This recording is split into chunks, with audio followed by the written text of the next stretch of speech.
Julian, welcome to On Target Equality. Thanks for joining me today. Thank you, Bennett. I appreciate you having me. Of course, I'm excited about this. I think this is going to be an impactful message for those who have not met you before to get a little bit more of an idea as to who Julian is and what he's about and how he might be a good fit for a technology sales role. Why don't you start off with just telling those of us who don't know much about you a little bit about yourself and your background? Sure, Bennett. Well, I'm born and raised in the city of San Francisco. I've went to Seward Hall High School here, which is pretty close to my house, not too far away. So it was a pretty smooth bus ride there. After high school, I graduated from high school and went to a university called Gonzaga University in Spokane, Washington. There, I studied history. I actually first went to get my degree in broadcast studies. Excuse me, broadcast studies was originally my intended degree, but over time I segued over to history. And at Gonzaga, I was more than just a student. I was someone who was involved in first in the admission office as a part-time office assistant. I was able to get this job through being a federal work study student in order to help pay for my tuition at Gonzaga as part of my financial aid package. And really from there is what sort of started my involvement extracurricularly at Gonzaga. I became a student ambassador, which allowed me to give tours, which was a really great experience. And from then, I also became a resident assistant or an RA, which tasked me with being responsible for about 30 to 40 freshman individuals, boys specifically, during my junior and senior year. And with all that going on, I was still able to do well in school. I graduated this past May with a magna cum as a magna cum laude student. So Wow. it's been really successful for me at Gonzaga, and I'm looking to sort of take that success I had and that momentum and confidence that I've built into the workforce. Wow. That's an impressive background. So, as a guy who was, juggling responsibilities as a high level student like yourself, also working for the admissions office, and then also working as a resident assistant, how did you kind of unclutter yourself from things that, maybe were not a good use of time and kind of focus on the things that, were important so that you could prioritize, where you were spending your time? Well, I'll be honest with you, Bennett. It was tough sometimes because in order to achieve a great academic GPA, in order to work my jobs, get involved in the Gonzaga community, I had to make sacrifices. And one of the things that I sacrificed a lot was in the beginning of my Gonzaga career was a lot of socializing with friends. Not to say that I wasn't a social person, but a lot of my friends, a lot of freshmen typically, are really focused on getting to know one another and we'll stay up really late playing video games. We'll stay up really late hanging out on weekends, going to parties, and I'm not condemning any of that. But I trusted that over time I'd be able to sort of find my niche. I trusted over time that I would be able to sort of manage my responsibilities the more experience I had. So in those first sort of 2 years at Gonzaga, I really focused on my primary purpose at the school, which was being a student. And then I thought to myself, if I can focus on that, prioritize that first, everything else will come together. And for me, it did. For me, it did. I don't know how. I couldn't tell you how I did it all, but that was just. I could tell you what I focused on mainly, and it was just to be the best student I could be, and see what else came after that. Makes a lot of sense. And the things that you're speaking of, embody qualities that you would hear from people who are leaders at companies, 10, 20, 30, 40 years. Hmm. When did you first realize that you were a leader? You know, I've been told that I had leadership characteristics for a long time, starting back in grade school. Actually, really starting with my father, always telling me that you're meant to be a leader. You're meant to be a leader, but I don't really think I started believing it or understanding what it meant until high school, actually. And then that's what I always will credit my high school, Stewart Hall High School, for, and basically helping me become the leader that I'm meant to be, but both as a student and also as an athlete. And I think it was through the sport cross country that embodied a sense of leadership with me, in the sense that in cross country, it's a unique sport where if you aren't accountable for your actions on the course, if you're not trying to run your best, if you're not doing your best to lead the team, um, you're not going to succeed. And it's such an individualistic sport. Baseball, you could have no one could be hitting the ball except for one guy, and you could still win the game. But in cross country, you got to be dependable and you got to learn how to rely on yourself. And I think from that sport and my time in high school is when I first developed some leadership qualities and the potential and realized the potential in myself. Sure. Yeah, I want to unpack that a little bit because I actually had the opportunity to speak to your cross country and track coach at Stewart Hall. Mhm. And the accolades and accomplishments were obvious, which were, all league selection, two-time team award nominee. And the one story though that that really struck my attention was apparently it was shared that in a championship race, you had a shoe that was knocked off Yeah. within 100 meters of that Yeah. race. Yeah. And you finish this 3 mile plus race Hmm. and still managed to break 18 minutes. So you were actually averaging a sub 6 split Yes. with one shoe. With one shoe. What was going through your mind when that happened? A lot was going through my mind. First, this was the last race of my senior year. This is the race that if you individually or if you as a team do well, you qualify for the state championship, which is something that my team had not done. I think in the last 10 years, and certainly not in my tenure at Stewart Hall High School. And the past 3 years I'd run that race, I actually did not do well, and it wasn't because I didn't lose my shoe.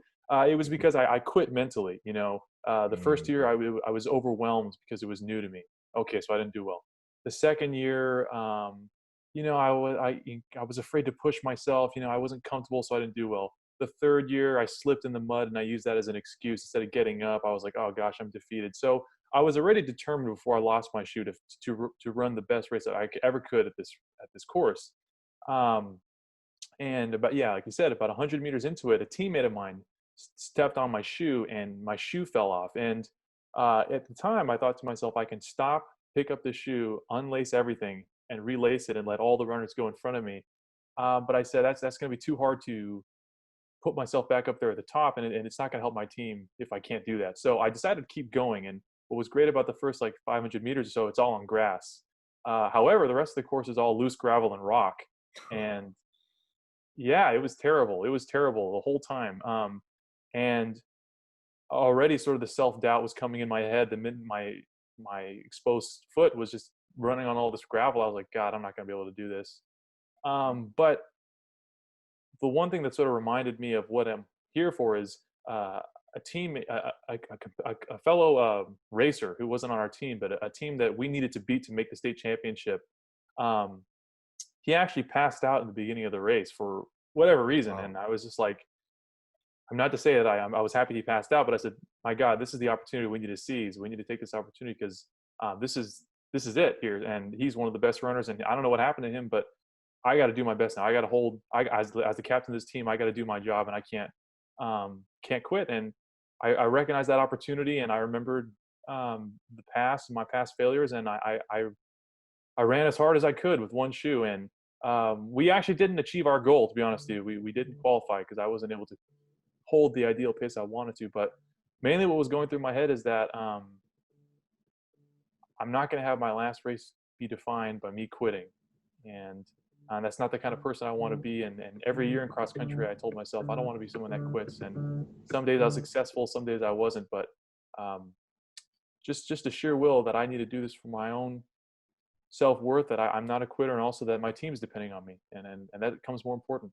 And it's only like a 17-minute race. So 17 minutes of discomfort. It's not the end of the world. Yeah. Wow. There's a lot that someone who's listening to that can kind of you know learn from your sort of experience. I mean, the thing that I heard first was um, the pain. You were motivated by pain of not doing it the way that you wanted to do it the years previous. Yes. Therefore, rather than continuing to repeat the same behavior over and over again, you were willing to do something different. Yes, I can tell you, physical pain is nothing like the pain of doubt or self-doubt or of regret. Excuse me, that's the word I'm looking for. That kind of pain is awful, knowing you could have done more, but you didn't. And I think cross country taught me that lesson all the time. My first year of running was, I could have run a little. Could I have run a little harder in the last 10 minutes? Yes.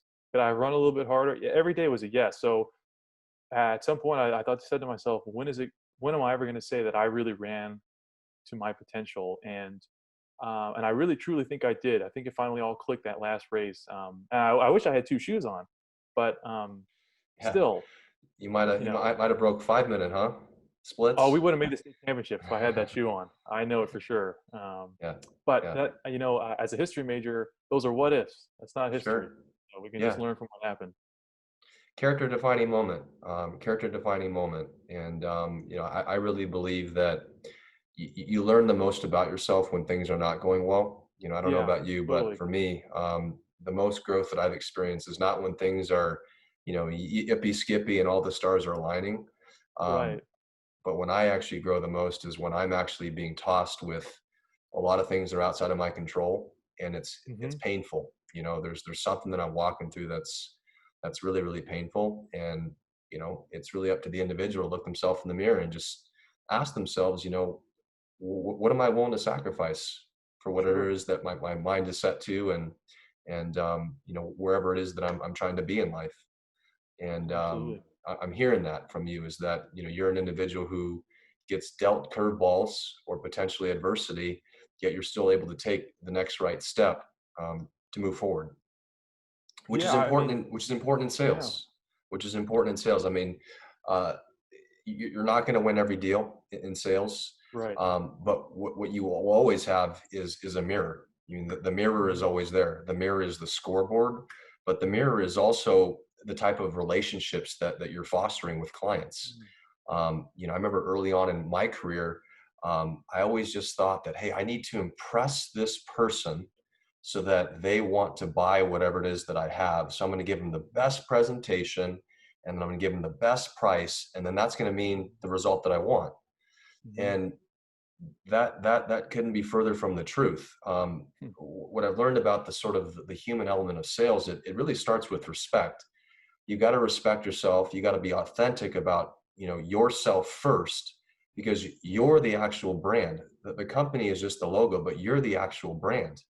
Right. Right. And That's until great insight. you're clear about who you are, it's hard for most people to be authentic in sort of sales campaigns, and really wanting to develop that relationship. Hmm. And when I was able to make that switch is when things kind of really took off for me in my own sales career. I want to skip ahead here a little bit to Gonzaga. So, Hmm. working as a resident assistant, working Yeah. as a member of the undergraduate admissions office. Right. My understanding in talking to your advisor there is that you did a lot of tours, Yes. with Hmm. with individuals who knew nothing about Gonzaga. Hmm. Perhaps they were from out of state, and they were exploring Gonzaga as a potential place to go to school. Hmm.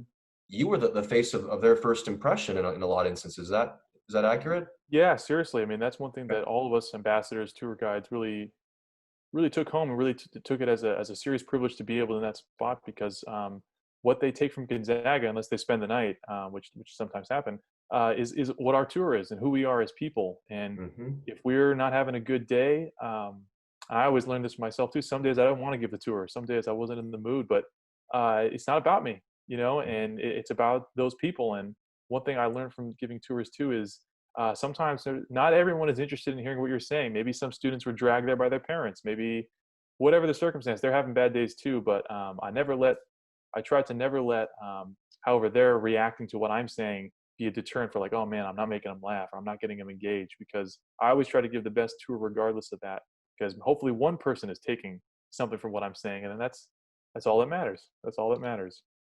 That's extremely analogous to technology sales, Julian, because you never get a second chance at a first impression. Yeah. Oh yeah. Hmm. And I strongly believe that the best salespeople that you'll run into are, clinical in first meetings. Hmm. It's whether it's, am I even saying yes to this first meeting in the first place? Part of Hmm. success in sales is knowing when to say no. Yeah. And you may not even take the first meeting, but when you do, what's your actual process? Because you never get the chance to plant that seed in someone's mind of, do I want to do business with Julian? Is he the kind of human that Yeah. I can trust to improve my situation? And the one thing that stood out to me when I was talking to your advisor, your boss at the admissions office, is that she said to me that you had a unique ability to communicate effectively to diverse populations, and not in a way to trying to sell them, but helping people who are interested in making an informed decision. That's Yeah. sales 101, my friend. Yeah, I really tried that, and I always told people on the tour is that, listen, if I do such a good job that you realize that Gonzaga is not the place for you, then I did my job. It's not about me trying to sell you this school and me trying to give you all these facts and figures. on my tours, I'm trying to give you a feel of what the school is like, and more importantly, can you see yourself at the school? Can your parents see you at the school? Do your parents want to pay for the school? That's also the big thing. I always tell parents, this tour is for you. If you don't want to pay, then that's it. Case closed. So I really tried my best to communicate. This tour is for you. I'm here for you. And if at the end of this tour you don't want to come here, then I did a great job. I did a great job because you realize that this is not the place for you, and that's okay. That's okay. That makes a lot of sense, and Yeah. it's astute of you to pick up on that. Not everyone's the right fit for whatever it is that you're selling, Oh yeah. right? Totally. hmm And it's And okay. It's okay to not be the right fit. that's right. That's right. And I also picked up in my conversation with your advisor over there is that you also had a lot of experience on camera. Yeah. That is Yeah. that is that an accurate statement? It is. I mean, Okay. this goes back to high school. I don't. I was doing a lot of the. From what one year, I was the vice president of the school, which put me in a position to do the morning announcement. So I was talking to my whole school. I did play-by-play for our basketball team. I actually went to Gonzaga to be a broadcasting major, like I mentioned earlier. And in those first 2 years, I was part of that program. I had a lot of on-camera experience, and in the past 4 years through admissions, I've been able to be a part of a lot of videos on a virtual tour through them. So if you look up Gonzaga virtual tour, you'll see me as one of the tour guides and promotional videos. So definitely speaking to people and being in front of the camera or on the radio. Some people say I have the face for radio. Has always been something that's very comfortable for me. Makes a lot of sense. Yeah, and that background will absolutely be relevant for you in sales because there will be moments when you have to present to more than one people hmm and you have to be the quote unquote life of the party. Yeah. You hmm know, to your point, not everyone, is showing up in the way that maybe you're used to. hmm And it's important for you to be able to read situations. They call it situational awareness. Yeah. Knowing when to talk, knowing who to ask the right question to and when. Voice modulation, tonality. All these are little nuances of the art of sale that just take time to develop. You have to go through lots of failure. It's that sort Yeah. of that self-awareness in terms of honesty as to how did this work out for me. But it sounds like you, with that background, you're going to have a leg up on those who maybe don't have experience being in front of the camera or in front of large groups of people. I think so, and I can tell you some of the most uncomfortable moments for myself and for people I'm speaking to is before every tour at Gonzaga, for example. There, we as ambassadors have to meet and greet with them for like 10 to 15 minutes, Okay. um, and a lot of these students are very nervous people. Maybe they're a little awkward because they're nervous, and trying to have a conversation with someone who it doesn't really want to talk to you, it is really tough. So I definitely learned skills of how to read the room. How much am I going to push? Okay, they don't want to give me that much. Great, I'll talk to them on the tour. And some people will talk your ear off, and you got to go because I got to talk to more people around the room. So um, I can tell you through a lot of experience I've had of learning how to navigate those different situations. Great answer. Hey, Julian, as we wrap up today, what's Mhm. what's the one thing that you want people to know about you? Well, one thing that I guess the one thing that I wanted people to know is that I am someone you can depend on, and I am someone who will get the job done. I've had a lot of time to think about why sales and why technology sales, and I suppose my whole life I've been striving to find what it is that I want to do and how I want to best emulate and best sort of live out the I think the four characteristics that make me unique and that would drive me every day. And those four characteristics are dependability, hard work, resilience, and and coachability. I've never been anywhere in my life without the help of others. I've never been anywhere without someone being able to depend upon me. Um, Lots of hard work to get to where I am right here in front of you, so I can talk about all these. Now that I think about it, pretty cool things that I've done. Um, and that's what I would say is what I'd want to leave with somebody, that if you want to hire me, if you do want to talk to me, you're going to get the authentic version of myself, which is someone who has all those qualities. And I promise you right now that I will work very hard to pay forward what the opportunity that you've given me. It's easily accessible that you're a high character individual, and Thank you. anyone Thank you. who has half a brain is going to want you on their team, Julian. Thank you, Bennett. I appreciate it. And I also want to thank you too for doing this. I think it's really cool what you've started. And I hope that it really turns into something that really helps people from minority backgrounds get involved in tech sales. I hope you're right, and we're just going to start it a step at a time. And I appreciate you Yes. being a part of this. Thank you, Bennett. I appreciate it as well. Thank you for But best inviting of me. luck with the whole process. Thank you. I appreciate it. All right. Thank you. Thank you. Bye-bye. Bye bye.